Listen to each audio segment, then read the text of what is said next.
Hi everyone, welcome to the lot consolidation process overview. This video is just going to help explain the submittal requirements and the planning process for lot consolidations. My name is Laura. My name is Jared.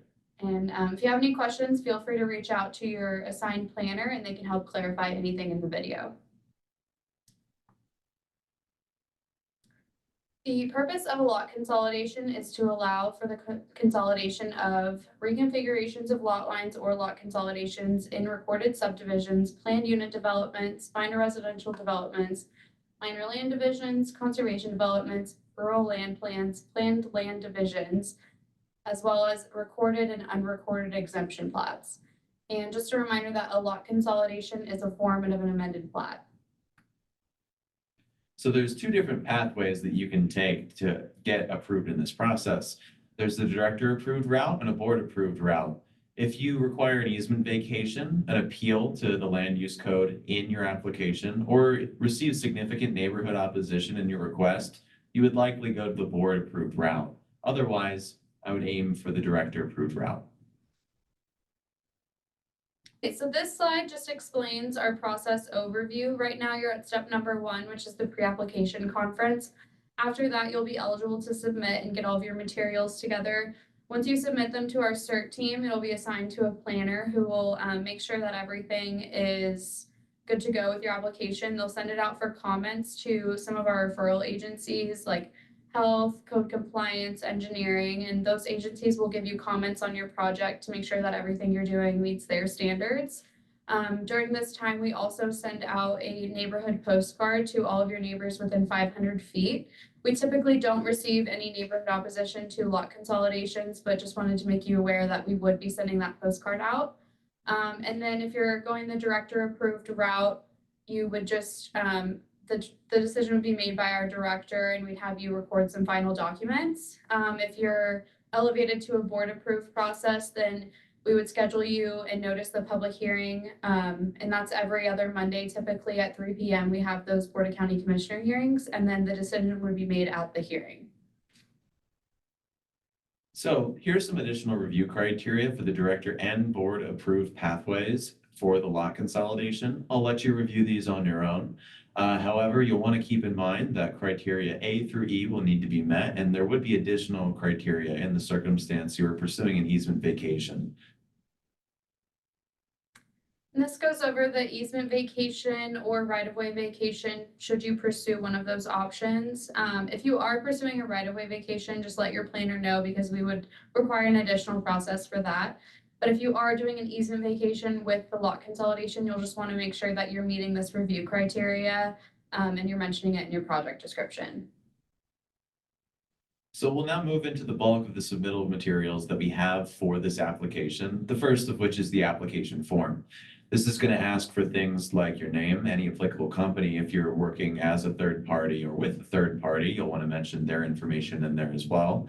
Any property owners there on site, as well as the assessor parcel numbers for the parcels that you're seeking to consolidate. It will require their signature on this form as well, the property owners and the application's point of contact, the main person communicating with us.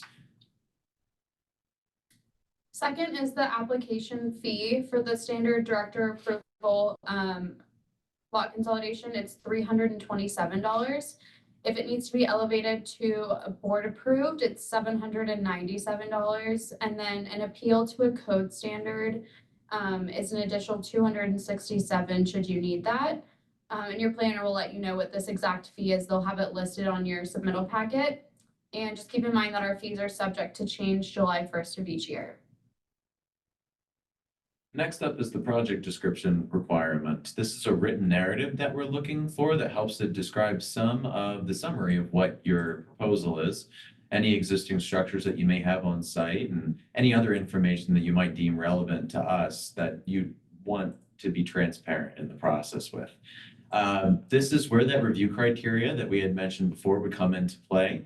Please provide us that your project would be meeting the review criteria and how it's meeting that review criteria.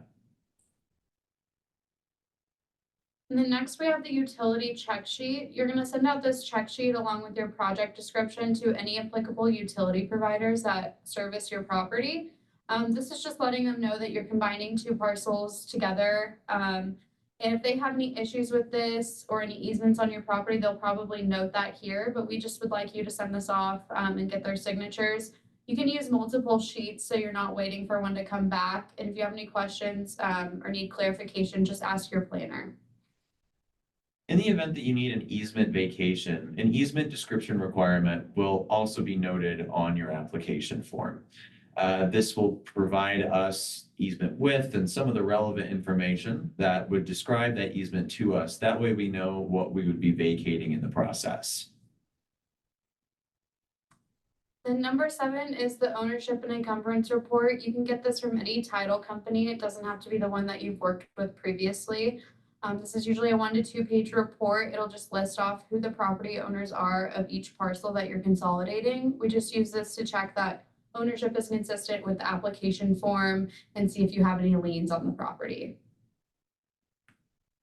Should you have liens on your property identified in your ownership and encumbrance document, we would need this form signed, the consent of lien holder form, stating that the lien holder is okay with your request.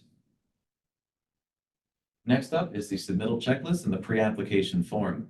These are 2 planner pre-filled items that are provided to you. The submittal checklist is what we've been reading off of, located on the right-hand side of the screen, watching this presentation. This is all the relevant items that your planner will list for you that would be needed in the process. And then secondly, the pre-application form, as seen on your left, goes over some of the details of your planning case to provide you a bit more transparency as to the setbacks on your site, zoning, and other relevant details. So those are all the items that we need you to submit up front. The final requirements are listed as number 11 and 12. And these will be required after you submit your application, but we just want you to keep these in mind to maybe start working on them. First is the resultant deed, which is required after the lot consolidation is approved. We record it with the approval documents. And this is just a deed describing that you own the property in its new consolidated form. And during the planning process, the assessor's office is going to provide you with the new legal description that you include in this deed. So it's good to get ahead of it and start drafting the deed or find someone that can draft the deed for you. We as planning staff cannot give you legal advice on how to draft this deed, so you may need to hire a third-party consultant or a land use attorney if you don't feel comfortable drafting this yourself. Your planner can provide you with an example of a resultant deed should you need it. Just go ahead and ask them over email and they can send that to you. And then finally is the lot consolidation agreement.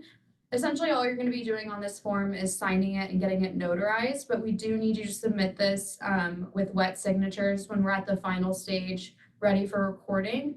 Your planner will provide this to you, so don't worry about not having it in this packet. We're going to give it to you once you provide us with the resultant deed and we say that everything is good to go. So some things to consider in this process. If you want to obtain a copy of your plat, you'd want to get in contact with our clerk and recorder office on the first floor of 200 West Oak or via the phone number that's provided to you above. Please remember that in this process, the utility check sheet is required, even if there aren't any services servicing your site. Just write NA and the line categories for that should none of those service providers or any servicer be applicable. Do know that it's very easy to consolidate parcels, but markedly more difficult to divide the parcels once you consolidate them.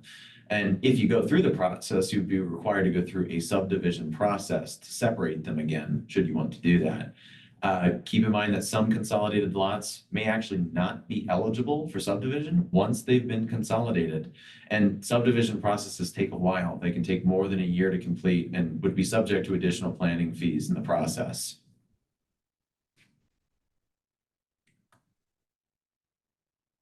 So now we have the complete application materials. We'd like you to submit one PDF copy of all the applicable items that your planner identified on the checklist. Following that submission to our admin team, they'll contact you for the submittal fees. And number 3 and 4, just a reminder of the last submittal requirements, the checklist and the pre-application form. Those are already in your packet, but we'd like you to submit them just as confirmation that you attended the meeting or watched the video. And that way our admin team can double check what we required on the checklist. Our staff will review your documents to assure that there's a complete submittal, and then they'll contact you for the payment options. So here would be how to pay. Submittal requirements going into, we're gonna do that one. Sorry, No, it's fine. sorry, future Laura. So here are your submittal requirements for how to submit your application. You would email each one of the items required to you by your submittal checklist to our planningsert@larimer.org email. One individual PDF of each item would be required. Additionally, you would want to put the inquiry number assigned to you and provided to you within your pre-application packet in the subject line of that email. That way we know who you're requesting to submit for. This can be done, the payment can be done, moreover, in two different ways. One would be by check made out to Larimer County Planning, and this can be provided to us either in person or via mail. Do know that that mail option takes a little while to get to us, but we would confirm that with you when it does arrive. Secondly, by credit card. There's about a 3% processing fee via credit card that could either be done over the phone or it could be done in person as well.